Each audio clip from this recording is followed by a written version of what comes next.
Hey folks, Doug Blake with Body Design University. In this video, I want to talk to you about creatine or creatine monohydrate, which is generally the form of creatine that is in the supplement form. But I want to talk to you about it because a couple of students have been asking me kind of give a sort of a overview of is it really as good as some people say it is? And on the other side, of flip side of the coin, is it really any good? Some folks, of course, are not going to get the same level of benefit from its use as others.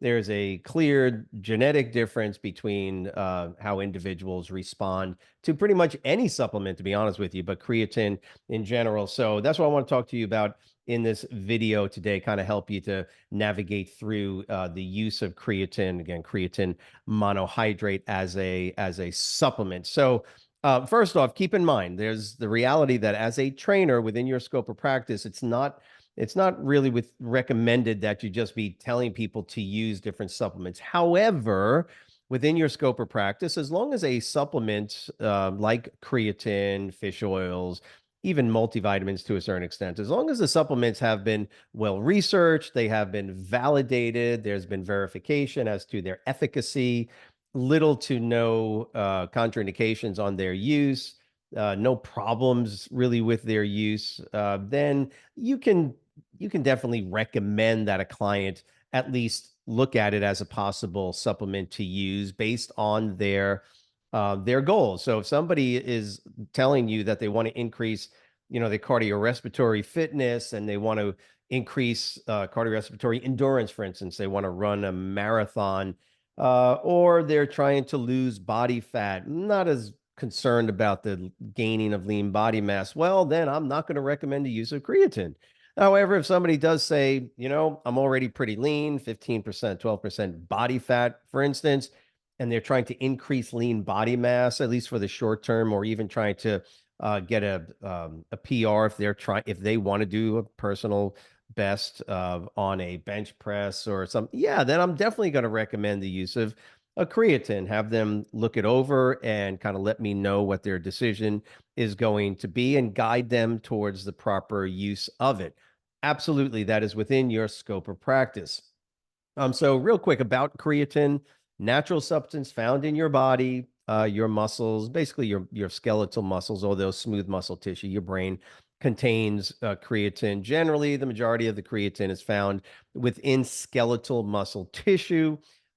Its main, I guess you could say, its main purpose is in the ATP PC system for the generation of energy, ATP production, the phosphocreatine or creatine phosphate pathway, which is the initial ATP producing pathway for the deliverable of ATP for energy use. So, sure, that's where the majority of the creatine is going to be used. Again, in this creatine phosphate molecule. Now, as a supplement, really, for the most part, all you're doing from a purely physiological perspective is you're simply increasing the available pool of creatine that's in a particular muscle. Kind of like the way I like to, uh, as an analogy, is think of your tank, your gas tank on your car, right? If you have probably one of the older cars or whatever, where you have a little gauge that tells you if you're full or you're empty,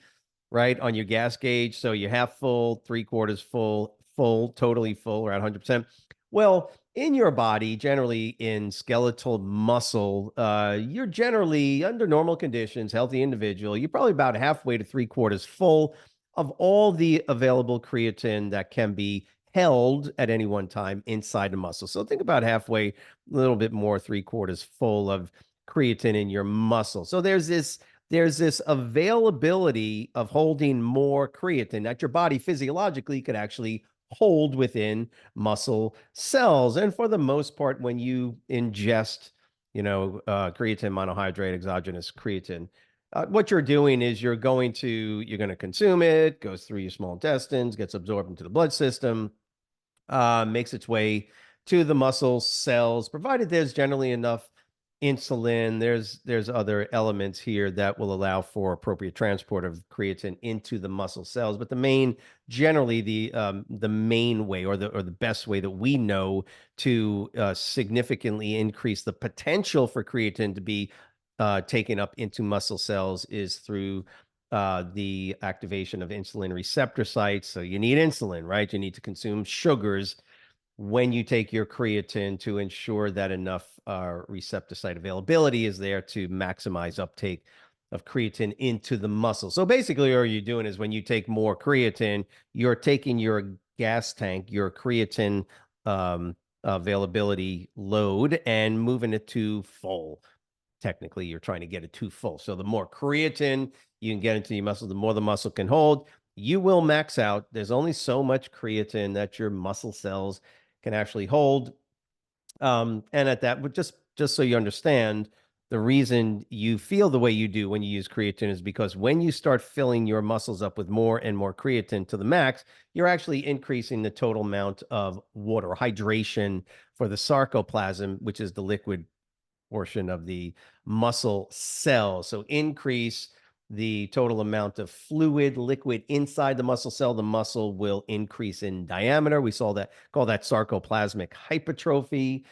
And so that's why your muscles are getting, quote, bigger. They are increasing in, you could say they're being hydrated or hyper hydrated, so to speak. Though I don't like to use the word hyperhydrated. They are getting hydrated way more than what your body's normally accustomed to. And so that's where you're getting that feeling of fullness or that feeling of getting a really good pump when you're training and you are using creatine consistently. So again, natural substance chemical in your body.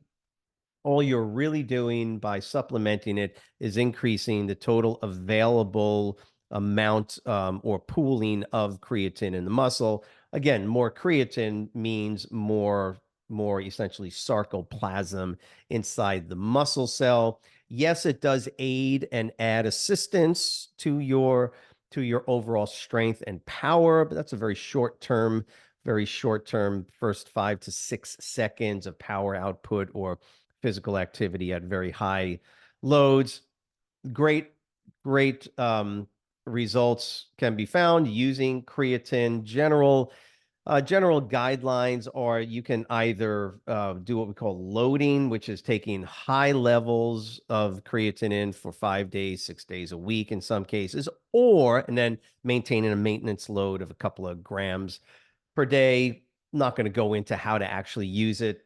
That's just outside the scope of this particular video. Everybody is different. When I first started using it decades ago, the idea was to take 10 grams per day. That's a ton of creatine. We used to load it first and then go on a maintenance dose of 1 to 2 grams after generally it was about a week, 5 to 7 days of loading. And again, some people will get stomach distress when they take those high dosages. That's about the only issues I've ever heard from people using creatine. You don't have to worry about renal issues, your kidneys or anything like that. No issues with the liver, as far as we can tell, toxicity. Again, the only real thing you've got to keep in mind, a real issue with creatine, especially creatine monohydrate use, is you need to stay well hydrated. Okay, you need to drink a lot of water.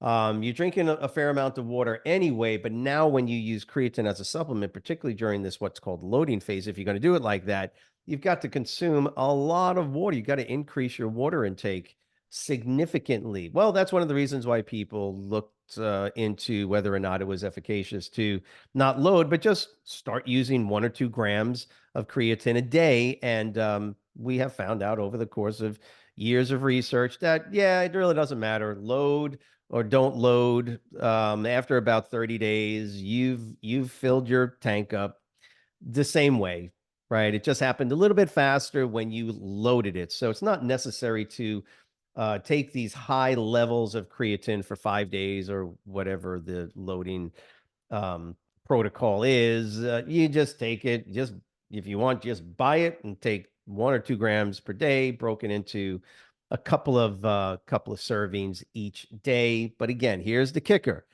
is that all the research that was done using creatine monohydrate was using sugars, glucose, basically upwards of 90 grams, uh, single dose of glucose to ensure significant insulin secretion or insulin production out of the pancreas to ensure that there was appropriate triggering of the insulin receptors on muscles to allow for the influx of the creatine into the muscle cell. So there it is.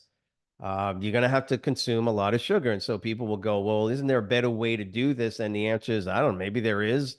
I've seen many other products and manufacturers will put other stuff in it. The research is pretty scanty on that. Most research that I've ever seen is done with creatine monohydrate with these very moderately high levels or high levels of sugar ingestion. Now, remember, it's got to be glucose.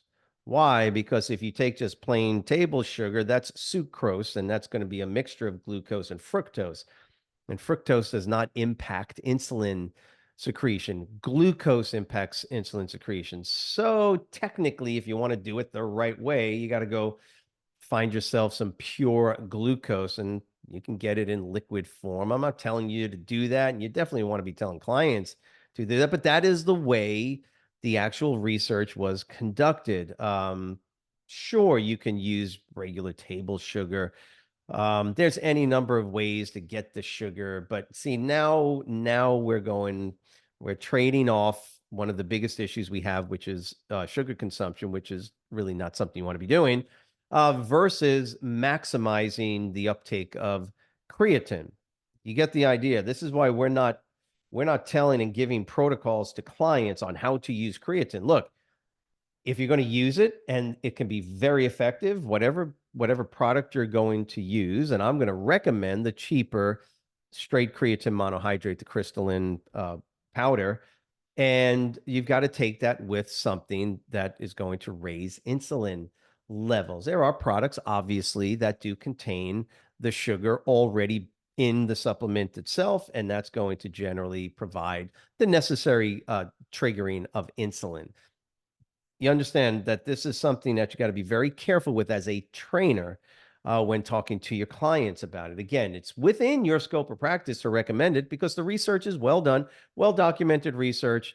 Benefits are what they are. Everybody is different, and the contraindications to its use, the issues and problems associated with it, are not so significant that clients would get sick. For instance, they may not like the way it feels in their digestive system, which again, it's one of the reasons why, if you're going to recommend it, you would recommend just doing a straight dose right from the very beginning and have them use it for the length of time that the recommendations are on the package. See, I always acquiesce to the supplement manufacturer. I'm not going to tell people how to use the creatine. I know what I've read, and I know the research, and I know what others have told me. So I might make a suggestion. You see how we're navigating this as trainers?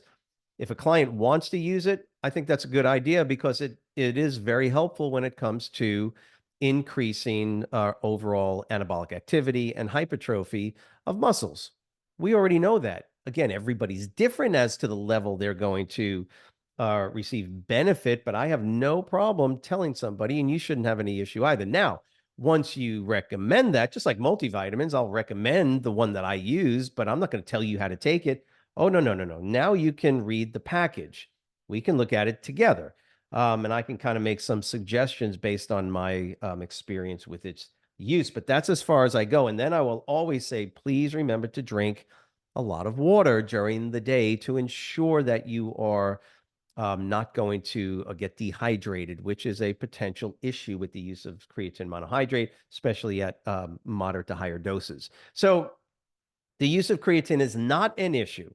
It's also not an issue to let your clients know if their goal is to gain, quote, lean body mass, not losing body fat, but if their goal is to gain lean body mass, if their goal is to have a sort of higher level of power output, um, over short or lower repetition ranges, then absolutely creatine is a viable supplement for them to consider using. One other thing that I always try to do is with clients that are interested in, for instance, gaining lean body mass, is try not to mix too many supplements initially together.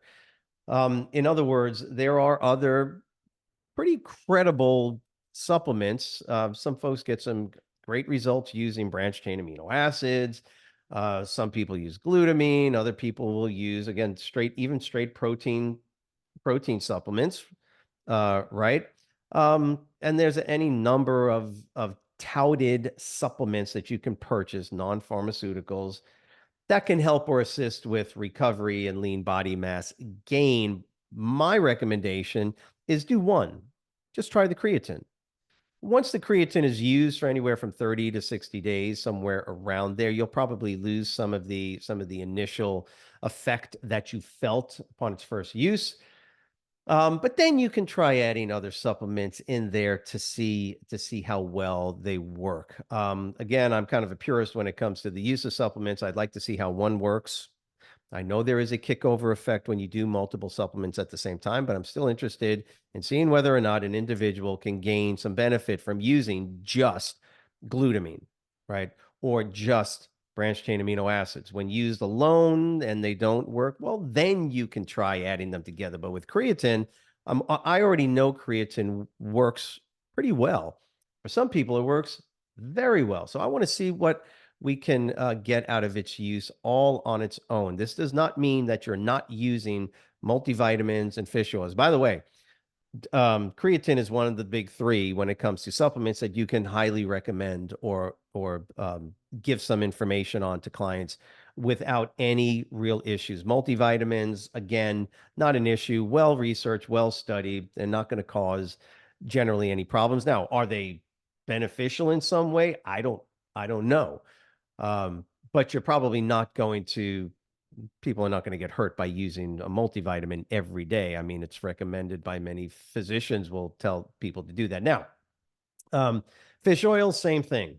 Okay. I will definitely recommend the use of fish oils for just about anybody, especially if their doctors are saying it's not a bad idea. I know there's some research that has countered what we've known for many years with fish oils, but these are the things that we kind of juggle with. Back to creatine. So creatine is one of the big three. Again, fish oils, multivitamins. And if you're interested in gaining lean body mass, absolutely, I would recommend the use of creatine. Again, I'll backtrack. Be careful that you are not telling them, you are not prescribing protocols to them. You can recommend it as an effective supplement for the gaining of lean body mass, but then whatever the supplement package is telling them, that's what you're going to acquiesce to, plus giving them, if you do have some experience with its use. Just be very careful. If you do have questions on anything that we've gone over, I'm hoping this was helpful. If it was, type the word understand. There's a lot of information that has been gathered over the years on the use of creatine.